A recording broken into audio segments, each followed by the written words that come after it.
শিক্ষিতের certificate বনাম সুশিক্ষার চরিত্র। আমরা গর্ব করি ঢাকা বিশ্ববিদ্যালয়, বাংলাদেশ প্রকৌশল বিশ্ববিদ্যালয়, বুয়েট কিংবা দেশের বিভিন্ন মেডিকেল কলেজের ছাত্রদের নিয়ে। তারা মেধাবী, তারা পরিশ্রমী, তারা প্রতিযোগিতায় জয়ী। কিন্তু প্রশ্ন হল, মেধা কি নৈতিকতার গ্যারেন্টি দেয়? ভালো রেজাল্ট কি ভালো মানুষ হওয়ার সনদ? আজ যে বড় বড় দুর্নীতির কাহিনী আমরা শুনি, হাজার কোটি টাকার লুট, বিদেশে টাকা পাচার, ব্যাংক কেলেঙ্কারি, এসবই কোনো অশিক্ষিত রিকশাচালক করেছে? না, এগুলো করেছে চৌকস স্যুট-টাই পরা, ইংরেজিতে সাবলীল, বিদেশ ফেরত ডিগ্রিধারী ভদ্রলোকরা, যারা ক্লাসে ফার্স্ট হয়েছিল কিন্তু জীবনের পরীক্ষায় ফেল করেছে। ডিগ্রি আছে, দায়বোধ নেই।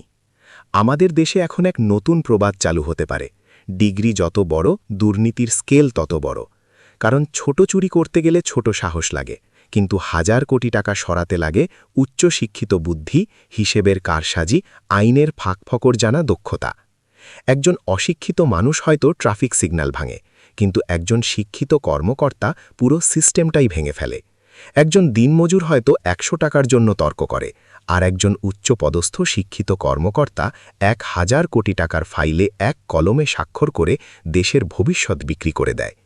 এরা জানে কিভাবে টেন্ডার বানাতে হয়, কিভাবে ভুয়া কোম্পানি খুলতে হয়, কিভাবে বিদেশে টাকা পাঠাতে হয়। আইনের বই তারা পড়েছে, তাই আইনকে পাশ কাটানোর পথও তারা জানে। শিক্ষা না সুশিক্ষা? সমস্যাটা শিক্ষা নয়, সমস্যাটা সুশিক্ষার অভাব। আমরা সন্তানদের শেখাই কিভাবে জিপিএ 5 পেতে হয়, কিভাবে বিসিএস ক্যাডার হতে হয়, কিভাবে বড় চাকরি পেতে হয়। কিন্তু আমরা কি শেখাই কিভাবে সততার সঙ্গে বাঁচতে হয়, কিভাবে নিজের দেশের সম্পদকে নিজের আমানত মনে করতে হয়? আজকের অনেক পরিবারের লক্ষ্য একটাই, ছেলে যেন বড় অফিসার হয়। কিন্তু কেউ জিজ্ঞেস করে না, সে কি বড় মানুষ হবে?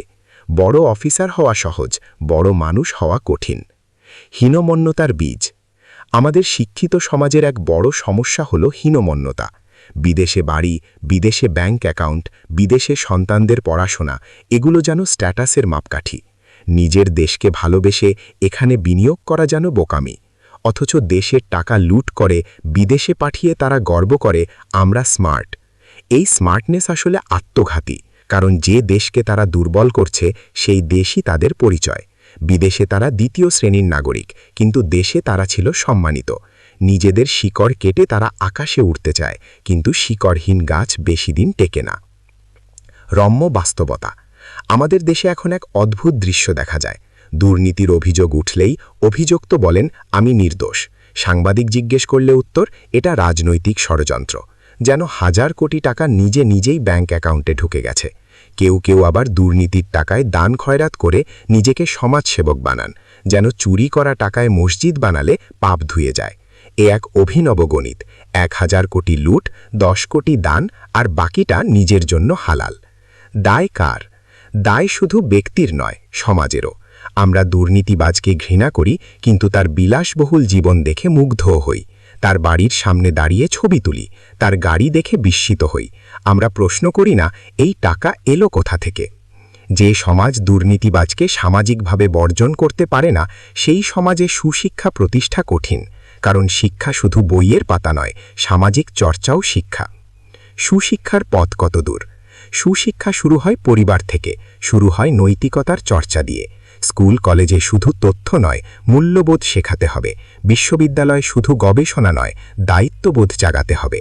শিক্ষাকে চাকরির সিঁড়ি না বানিয়ে চরিত্র গঠনের ভিত্তি বানাতে হবে। নইলে আমরা আরও অনেক ডিগ্রিধারী দুর্নীতিবাজ তৈরি করব, যারা দেশকে ভেতর থেকে খেয়ে ফেলবে। শেষ কথা, শিক্ষা নিজে দোষী নয়, দোষ আমাদের দৃষ্টিভঙ্গির। আমরা শিক্ষাকে ব্যবহার করছি ব্যক্তিগত সাফল্যের অস্ত্র হিসেবে, জাতির কল্যাণের হাতিয়ার হিসেবে নয়। তাই আজ বলতে হয়, শিক্ষাই জাতির মেরুদণ্ড নয়, সুশিক্ষাই জাতির মেরুদণ্ড। যেদিন একজন ডাক্তার ঘুষ ছাড়া রোগী দেখবেন, একজন ইঞ্জিনিয়ার কমিশন ছাড়া কাজ করবেন, একজন কর্মকর্তা দেশের টাকাকে নিজের আমানত ভাববেন, সেদিন আমরা আবার গর্ব করে বলতে পারব, আমাদের জাতির মেরুদণ্ড সোজা হয়েছে।